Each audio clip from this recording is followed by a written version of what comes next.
I quit because you're an asshole. Instead, I'll say, I quit because I got more money. Okay. And so they don't realize how toxic bad managers are, just like cancer. And 9 times out of 10, the bad manager is not a bad manager because they're a bad person. It's because there was a void, let's say in the sales department, where they take the best salesperson and make him the manager because, well, he should be able to teach everybody else. And it's a disaster. And we all know it, but we still do it every single day. Clay would say that management is actually the most noble of all professions because you take all the responsibility and you get none of the credit. I think the one thing that's very interesting is people who go what I call down market. I remember a very explicit interview with a judge, and he left his partnership of a law firm making almost 7 figures to go make 1/10 the amount of money to be a judge. Okay. And you're like, okay, if it's not money. And he goes, no, I've been saving to become a judge for 10 years.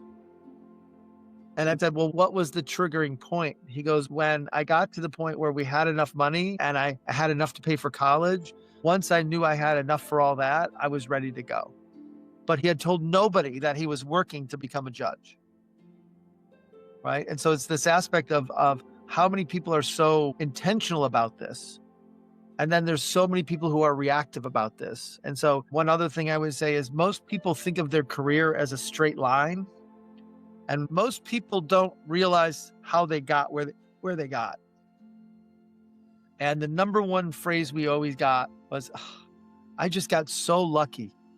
I happened to be at the right place at the right time. And then when you unpack the story, my closing statement was always, it doesn't sound like you were lucky. It sounds you were prepared. You were ready to do it. Your job, you had reached where you wanted to go. And these people happen to pop in it like, is that luck? And they're like, well, no. So why do you attribute it to luck? It's because it's just easier for me to attribute it to luck than tell that I was ready for it. So that's one of the reasons why I wrote the book is most people think finding their next job is a lucky proposition. And, there is no luck when it relates to that. You mentioned bad managers. And yeah. It's true. There are a lot of managers that are assholes, as you said. Yeah. This is a very mainstream thing to say at the moment. And everyone will clap on that sentence, bad managers. Yes. But when you become a manager, then you start rethinking what a bad manager is. That's right. I myself, when I launched my own agency and I was running my own agency, saw myself as a worker of that agency, and I was laughing with me because I was complaining, entitled, that's right, whiny, and I always thought that I can do better than my manager. That's until I became one. Have you spoken with managers actually? Yes. So there's two things. One is I worked for a company that was a company that made leadership training. Okay. And one of the things I kept talking about was this aspect of where do you get management training? And they basically told me that nobody buys management training. They only buy leadership training.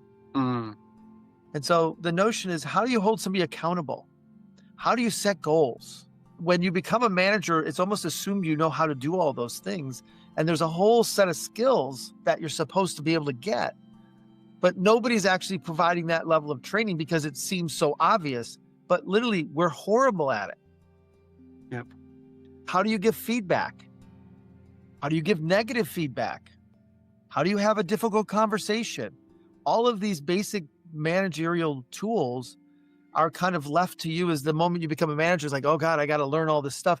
But then when you get a degree in management, you don't get a degree in management. You get a degree in leadership and in marketing and finance, but not management, because at some point the management part is literally wrapped into budgeting and goals and strategy. And that's still not management, right? So one of the reasons why I wrote my book on sales was I asked Clay, why were there no sales professors? How do you go get a degree in business and not have one class on sales?